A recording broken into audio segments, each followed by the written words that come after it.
Herkese merhabalar. Kanalıma ve mutfağıma hoş geldiniz.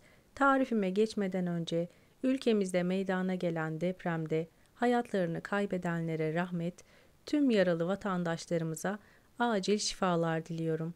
Rabbim bir daha yaşatmasın, başımız sağ olsun. Sizleri hiç bekletmeden hemen tarifimin ayrıntılarına geçiyorum.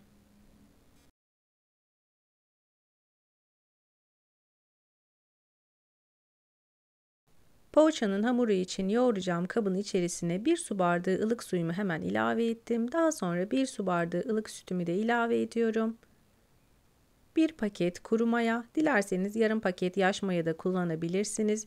2 çorba kaşığı kadar da toz şekerini ilave ettikten sonra spatula ile şeker ve maya eriyinceye kadar karıştırıyorum. Hemen ardından bir tane yumurta akını ilave ettim. Sarısını poğaçaların üzerine sürmek için ayırdım. Son olarak unumun büyük bir kısmını içerisine ilave ettikten sonra 1 tatlı kaşığı kadar da tuzumu içerisine ekledim. Spatula ile hamurum yoğunlaşana dek bu şekilde karıştırmaya devam ediyorum. Hazırlayacağınız poğaçanın hamuru oldukça yumuşak, ele yapışan hafif bir kıvamda olması yeterli olacaktır. İlerleyen dakikalarda sizlere hamurun kıvamını daha yakından göstermeye çalışacağım. Ben hamurumu yoğururken beni tam olarak buraya kadar izleyen siz değerli takipçilerimden her zaman olduğu gibi yoruma kalp olur, emoji olur veya tarifim hakkında herhangi bir fikriniz varsa bunu benimle yorumlar kısmına yazarak paylaşabilirsiniz. Ayrıca tarifim için kullanmış olduğum tüm malzemeleri videomun altındaki açıklamalar kısmına ekleyeceğim. Dilerseniz oradan bakarak da tarifimden faydalanabilirsiniz. Hamuru bir süre yoğurduktan sonra içerisine 50 gram kadar tereyağını ekliyorum. Hamura yedire yedire bu şekilde yoğurmaya devam ediyorum. Poğaçanın hamuru için toplamda 5 su bardağına yakın un kullandım. Kullanacağınız unun miktarı ununuzun kalitesine göre değişkenlik gösterebilir. Lütfen azar azar ve kontrollü bir şekilde ekleyin.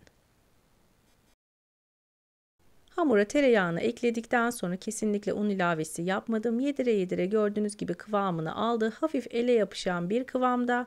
Hemen üzerini streçle kapatıyorum.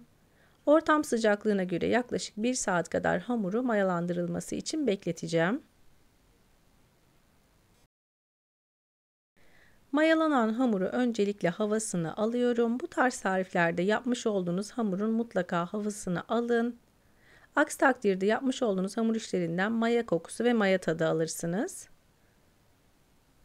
Hamuru hemen toparladıktan sonra masama bir miktar un serpiyorum. Kesme aparatıyla hamuru eşit parçalara ayırıyorum. Toplamda 12 tane poğaça elde ettim tarifim için. Parçaladığım hamurlarımı elimle yuvarlayarak bezeler haline getiriyorum. Bu aşamada bezelerinizin mutlaka eşit ölçülerde olmasına dikkat edin.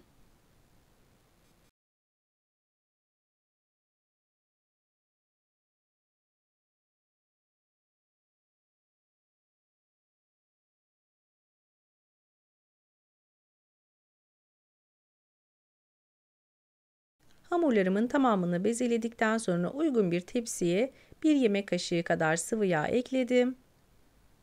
Bezelemiş olduğum hamurlarımın hepsini gördüğünüz gibi tepsimin içerisine alıyorum.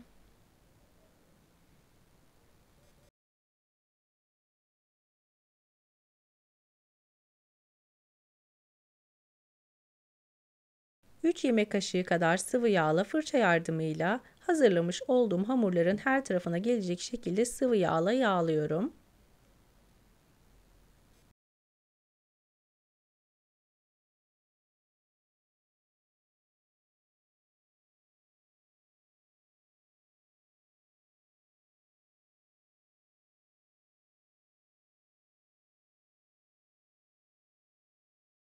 İçerisindeki yağın tamamını çekmesi için üzerini bir poşetle örterek 10 dakika kadar gibi bir sürede bu şekilde bekleteceğim. 10 dakikanın sonunda dinlenen hamurları teker teker elimle açabildiğim kadar tatlı tabağı büyüklüğünde açmanız yeterli olacaktır. Açtıktan sonra gördüğünüz gibi uç kısımdan başlayarak rulo şeklinde sarıp hemen kenara alıyorum. Dilerseniz bu aşamada hamuru açtıktan sonra iç harcı da kullanabilirsiniz. Kaşar peynirli, beyaz peynirli veya dilediğiniz iç harçları kullanarak da poğaçalarınızı hazırlayabilirsiniz. Ben sade olarak hazırlamayı tercih ettim. Dediğim gibi siz dilediğiniz gibi poğaçalarınızı hazırlayabilirsiniz. Hamurların tamamını bu şekilde silindir şekline getirerek hazırladım ve kenara aldım. İlk hazırlamış olduğum hamurdan başlayarak hamuru uzunca gördüğünüz gibi açmaya başlıyorum. Ellerimle uzatabildiğim kadar hamuru uzatıyorum. Bu aşamada poğaçanın şeklini vermeye hemen geçiyorum. Gördüğünüz gibi şeklini bu şekilde vererek poğaçalarımı hazırladım. Gerçekten yapılışı inanılmaz derecede kolay, şekli de çok şahane, çok tatlı bir poğaça tarifi. Umarım sizler de tarifimi dener ve beğenirsiniz.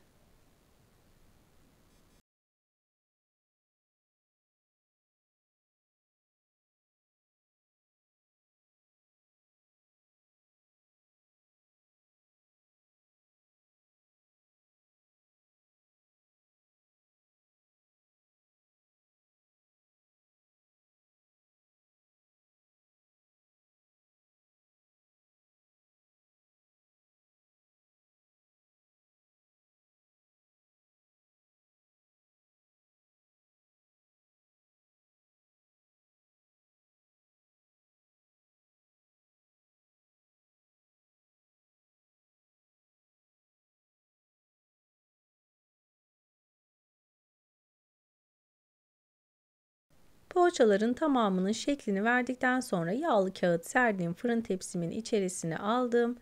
Üzerlerini tekrardan poşetle örterek yaklaşık 20 dakika kadar tepsi mayasında bu şekilde bekletiyorum.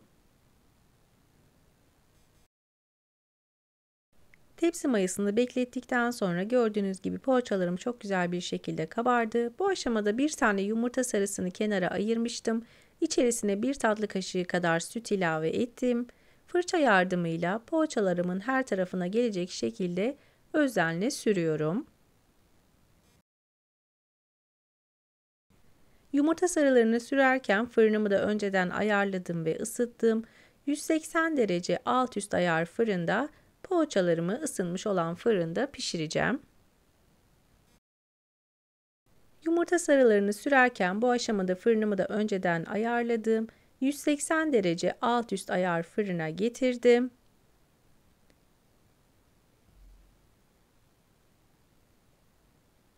Üzerlerini ben mavi haşhaşla süslemeyi tercih ettim. Siz çörek otu, susam olarak da hazırlayabilirsiniz.